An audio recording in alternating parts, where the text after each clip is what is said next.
Highway પર અને અનંતપુર ચોકની નજીક જ્યાં એચડીએફસી બેંકની હાઈવે પસાર થતો હોય અને તેની બાજુમાં કોઈ પણ કારણોસર હોકળોનું પાણી અવરજવર કરવા અધિકારી અને હાઈવેના અધિકારીઓમાં મૂકવામાં આવ્યું હોય તેને લઈને ઘણા સમયથી આ હોકળો ખુલ્લેના ખુલ્લો દેખાય છે. શું લોકો અહીંયા અવરજવર કરતા હોય એને લઈને અધિકારી અને નગરપાલિકાના અધિકારી દ્વારા કોઈ પણ અહીંયા આડત અથવા કોઈપણ નો એન્ટ્રીના બોર્ડ મૂકવામાં આવતા નથી અને ખરેખર અહીંયા રાતના સમયે લોકો અવરજવર કરતા હોય તેને આ હોકળો બહારના વ્યક્તિઓને ખબર પણ ન હોય તો પોતાનું ફૂલ ગતિથી વાહન આવતું હોય તેનું પોતાનું વાહન અહીંયા હોકળામાં પડી શકે તેવી ગંભીર પરિસ્થિતિ નગરપાલિકા અને હાઈવેના અધિકારી દ્વારા માથે લઈને લોકોના જીવન જોખમમાં મૂકવામાં આવે છે.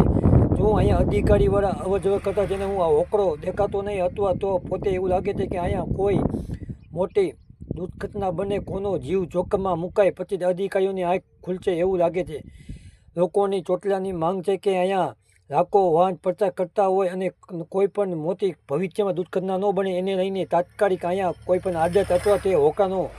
ઉપર કોઈ પણ જાળી અથવા તાત્કાલિક રેડિયમ અથવા નો એન્ટ્રીના બોર્ડ મૂકવામાં આવે. લોકોની માંગ છે કે તાત્કાલિક મૂકવામાં નહીં આવે તો કાંઈ પણ લોકોની જોખમ અકસ્માત બને તો હાઈવેના અધિકારી અને નગરપાલિકા અધિકારીની જવાબદારી રહી છે. હું તાત્કાલિક કોઈ પણ નેતા અથવા ઉચ્ચ અધિકારીઓ આવે તો તાત્કાલિક સાફ સફાઈ અથવા તાત્કાલિક લાઇટો પણ ચાલુ કરવામાં આવે છે કે તાત્કાલિક નો એન્ટ્રીના બોર્ડ પણ મૂકવામાં આવે છે. શું એવું